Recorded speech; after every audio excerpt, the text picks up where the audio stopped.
Bob had said just a little while ago that Steve has retired, but you're still very busy, still in the biz. I am.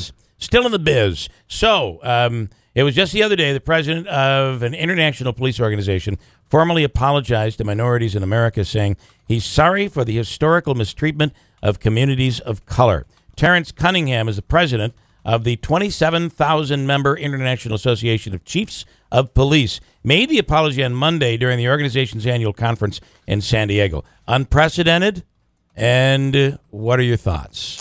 Okay, first, so the IACP, which I am a member of, is really, truly international. They have members from all over the place. Well respected, too. This is not just some fly-by-night. Right, it's like the oldest organization for police chiefs. Yeah. And literally, there's, I think, like the chief of police for Baghdad is a member of it. It's it's a big organization. So I read his entire statement. I think most of it was pretty good. Yeah. I think there's aspects of it that maybe, if anything, I think he should have added some stuff. I don't think anything in there was bad.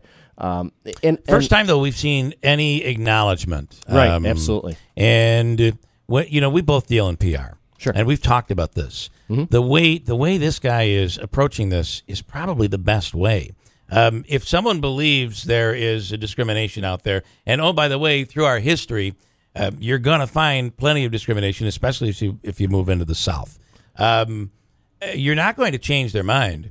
So wouldn't you be better off trying to say, let's move forward and just make it better? Let's talk. Let's communicate. I think that seems to be the right approach. Right, and some of what he said was, many people now, it's a generational sort of thing. So if your grandparents tell you stories about being in the South and the police beating them up and clubbing them and all these sorts of things for no reason, it probably did happen. I think we've established that happened. Yeah. And they pass that along to their grandkids, and it sort of becomes ingrained. It's like, oh, well, okay, well, that's just how police are. Well, okay, well, we've come a long way as a profession.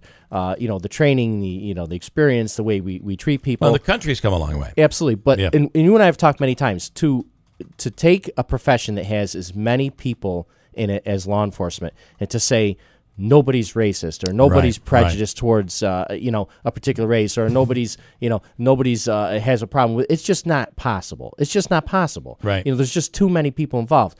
The good thing about it is that it's a profession that's very good about weeding out people like that. Mm-hmm. They generally do not last for a long period of time, at least up north. I can't really speak much to southern policing. I've never worked down there. But up here, if you get somebody that has, those sorts of tendencies or accents, so they very quickly get identified and they're out of the profession very quickly. I agree with everything you just said on with the police departments, but let me ask you on that statement, doesn't that create a situation where somebody who's not a racist, who's never had an incident with anyone, when the community sees that person, they just see cop, they think, look, your chief even said you guys are racist and you guys owe us something, or you have to make up for past behavior. And does that also create an issue with liability for lawsuits by coming out and saying we've been discriminatory in the past? Well, I think what he really said was that as a profession, the police, and we've talked about this before, is that the police have been used by the government as a organization, by legislature. Basically, they make a law that at the time they think is a good law and is the right thing to do, and then they take the police and say, go enforce this law. Right. So how many times have we criticized something and said, how in the world are you going to enforce this law? And you guys are left with it. Absolutely. So we talk about this, and I know it's such a hot topic, but it's the most recent one that I can think of is the SAFE Act.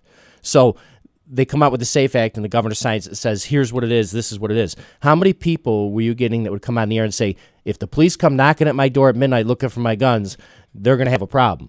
Okay, so you look at that and say, and obviously, the police were going door to door. The whole SAFE Act was just a big campaign to sell more guns and ammunition, because that was the end result. It sure record was, sales, absolutely, for people that were holding on to their Second Amendment. Absolutely, but part of that SAFE Act, is registering certain types of guns. Yeah. So how many people look at that and say, Well, I'm not registering my gun. Right. Which I'm sure many people did not. Creating criminals. So now if it comes down the road and, Yeah. and say, a police agency comes across that and hey, they have that gun, they never registered it, now we've got to charge you with a crime. They look at that and say, the police did this, the police did that. Well, the police didn't do anything. We didn't make the law. We were forced to enforce that law because it's on the books. So you go back to sort of the civil rights era where the law was there.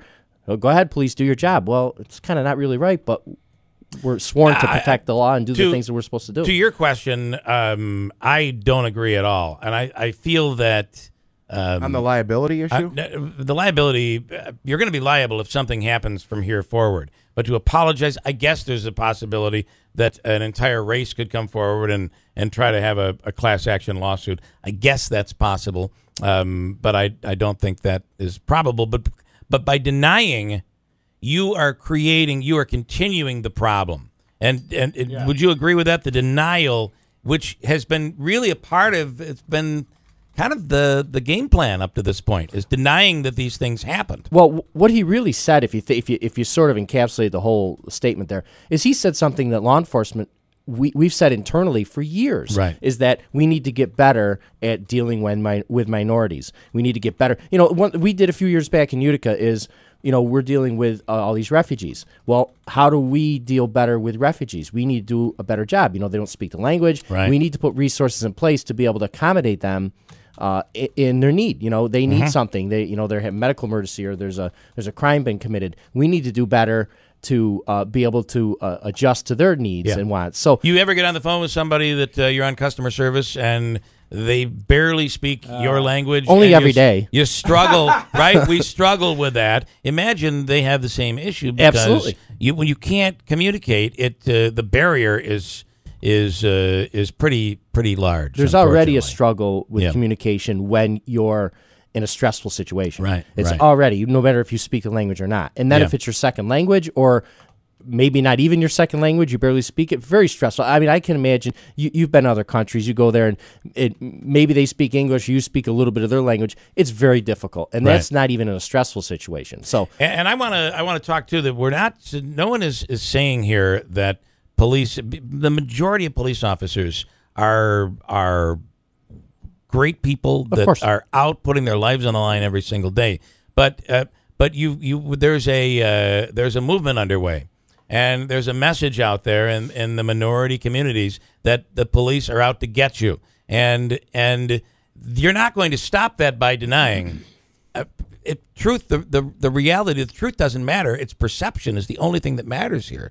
So if you can open a dialogue and begin to mend the fence a bit, I think you're moving forward. I think that's what he was trying to do here. Absolutely. He didn't really. There was no admission of guilt. No. Policemen are absolutely. bad or any of that. What he's basically saying is there has been.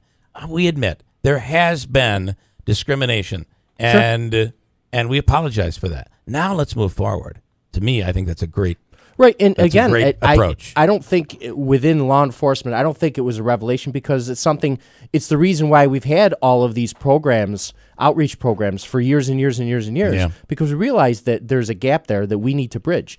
And as the government, an agent of the government, the police, it's incumbent upon them to reach out and say, we can do more, we want to be here. Andrew, and then one more question. Yeah, talk about the weeding out some of the racist police officers. It's got to be hard to tell who is and who isn't.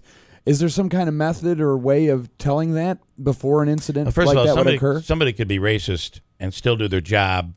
I mean, how you believe politically or in terms of how you were brought up, you could still be deep down at home a racist and you could still do your job properly. Well, I think... I'm not sure you can go out and weed out racists. I think technically you're allowed to have your horrific opinions. Well, I think beliefs. maybe if your job is working in a restaurant and you cook or you serve people, perhaps you could do that. But in law enforcement, tough. I don't know. I think it would always sort of find its way to the top because you're put in situations that are stressful, and if you already have this sort of predisposition to believe a certain race or gender of someone is inferior to you, I think, because that's really what we're talking about. Right. It's always going to sort of rear its ugly head and put you in a bad situation. But that would be the thing, the incident that would cause not necessarily the belief, because chances are you really wouldn't know what their beliefs are. And again, that's kind of a touchy. Right. And again, if you talk about the profession, which is a big profession with lots of people, every state has lots of law enforcement. And you can't sort of put it all together because there's different standards across the country. We've talked about that. It really starts from day one when someone applies to become a police officer. Once they take that written test, now they start going through the process. A lot of thorough background check is done on someone, and I tend to think that if someone is truly racist, it sort of evolves, and it kind of you're going to come across something when you start doing their background. So I think maybe the people that would try to become a police officer even can't become a police officer if they have that tendency. Here, anyway, you do wonder about some areas where, and that's where the problem lies, right? Yeah. You go to different parts of the country, right, where racism may very well be much more prevalent. That's the thing, and I hate to disparage any particular state or the South or anything like that, but you wonder if and again, but all law enforcement gets sort of lumped together. We just did, though. I mean, right, but you get lumped together. Last quick question, and this is what critics will say. How is it that when a police officer is involved in something that is perceived to be bad, that it's the police department that polices their own people? Would it be better for somebody independent? What are your thoughts on that? Me personally, I'm 100% against any sort of like review board, civilian review board, because it's nearly impossible for someone that doesn't know anything about policing or anything about the laws to sort of make decisions about people's jobs and whether they were right or wrong. I think if you look at review boards as a whole, there's so many layers of supervision in law enforcement that eventually the truth will come out, and if the person did something wrong, something minor, they're going to be held accountable for it. Yeah. No, it's the police department should be doing that. Now, sometimes you could have a situation where another police department might step in. If you have a very small agency, maybe they don't have that sort of facilities to do it. You might have, say, the state police come in or the county come in. So there's nothing wrong with that. But I think the profession itself has to be done by somebody who's made split-second decisions and knows what it's like to make those decisions. Because at the end of the day, I mean, mistakes happen. No doubt. There's a very big difference between intent and deliberate intent versus a mistake. And when you place police officers in the position where every day their lives are on the line and they have to make these split-second decisions, if every mistake, if police are charged for every mistake, as horrific as that mistake might end up being, it might cost somebody their lives. You'll never get anybody to join the force. Right, and I think that's what happened just a couple weeks ago with that female officer that shot. I do, too. I think that was a mistake. I think that there was... She did not just shoot that person. She had plenty of opportunity to shoot him prior to when she did. And there was a reason, if you know, she was crying off, and they were consoling her afterwards. She was sitting there crying because she had just shot and killed somebody. It's a terrible thing to have to take someone's life. All right, as always, you bring a whole different perspective on this, and we appreciate it. Well, happy to be here. Good stuff.